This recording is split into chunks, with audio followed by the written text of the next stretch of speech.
You are welcome to another video of Juniper Jonas Associate course. In this section, I will talk about Juniper Traffic Policing concept and configuration. In the previous section, we have talked about Firewall Filter to control the traffic at data plane. But in addition to permitting or rejecting the traffic at data plane, it is also possible to rate limit the bandwidth used by the traffic, which is especially useful for bulk and junk traffic. And it is another application of Firewall Filter, and this is the topic of this section. This is the Firewall Filter building block that we used in the previous section to accept or drop some traffic at the data plane. If you remember, in addition to accepting or rejecting the traffic, we have also the option to limit traffic rate or policing the traffic, which means that we limit the traffic to a specific rate so it does not overload the bandwidth. It is especially useful for bulk and junk traffic. To limit the rate of the traffic, there are two parameters to be configured. The first option is bandwidth rate in bit per second. For example, when you configure to limit the rate of a given traffic to 2 megabit per second to ensure it does not consume all of the bandwidth. However, for a short time, which can disrupt some delay sensitive applications like voice and video. The second option is burst size limit. Some traffic sends traffic in bursts. This means that they don't necessarily exceed the average limit rate, but consume the entire capacity of interface link for a very short time. With burst size limit option, you can limit how much time a traffic can consume the entire capacity of the interface link, which is configured in byte and not in bit. To better understand burst size limit, suppose the interface link speed is 100 megabit per second and you want to limit the bandwidth to 2 megabit per second. Also, you don't want to allow a given traffic to be sent in bursts in more than 50 milliseconds. As you know, applications that send traffic in bursts consume the entire capacity of the link. If you want to limit the burst of a certain traffic to 50 milliseconds in 100 megabit per second interface link, then you have to configure burst limit size to 625 kilobytes as it is calculated in this figure. This is the traffic policing configuration example from Juniper documents. In the first step, a policer with the name of P1 is configured in Firewall section. The bandwidth is limited to 400 kilobit per second and the burst size limit is configured to 100 kilobytes. Any traffic exceeding the policy will be discarded. In the next step, the policer P1 is applied to the first term of a firewall filter with the name of rate limit subnet. This term matches the traffic, the source of 192.101/24.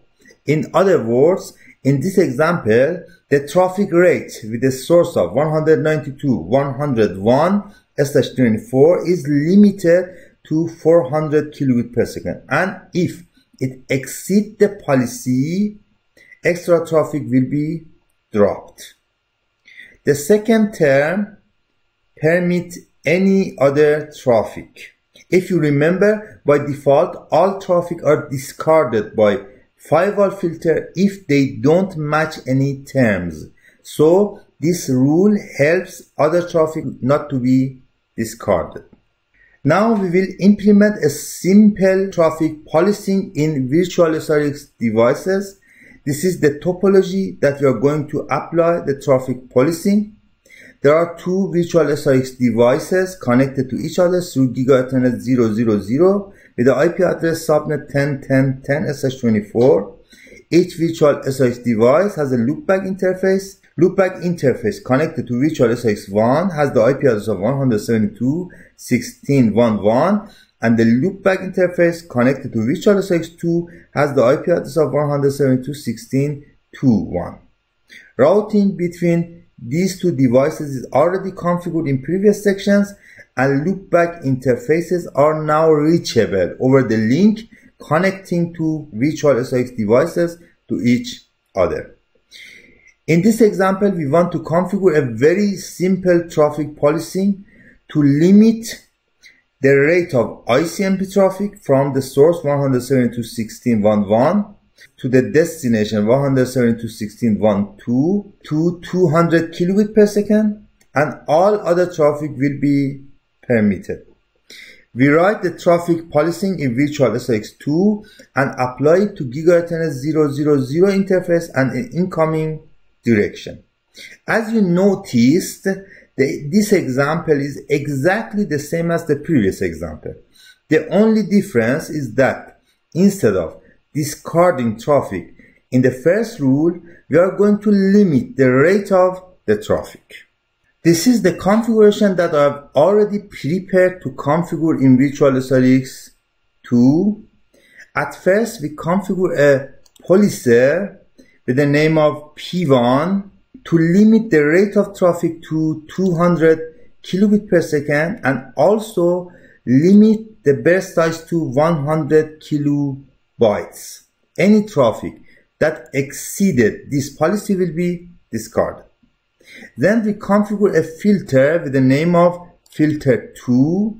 It has two terms, limit ICMP and permit all. In the first term, limit ICMP, we limit the rate of ICMP traffic from virtual SRX loopback interface to the destination virtual SRX2 loopback interface to 200 kilobit per second.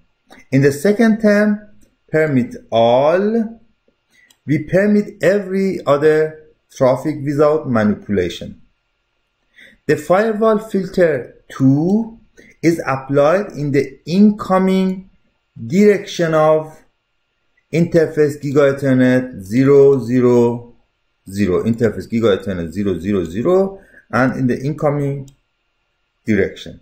So let's apply it, copy, in virtual SRX2, configure, and then paste, and then show compare, filter 2, and this is the policer, and this is the filter 2 applied to Giga Ethernet 00 in the incoming direction, and then commit.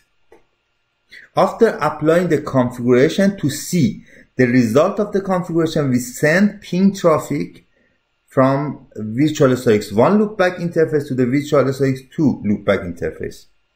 Once with default size and then with big packet size. Ping 172.16.2.1 with the source of 172.16.1.1 with the default small packet size. And you can see the time is about 2 or 1 millisecond to be replied. And this time the packet size would be size of, for example, 30,000. Round trip time has changed from 2 milliseconds to 16, 14, 17, and so, with 6% packet loss. And if I increase the packet size to 50,000,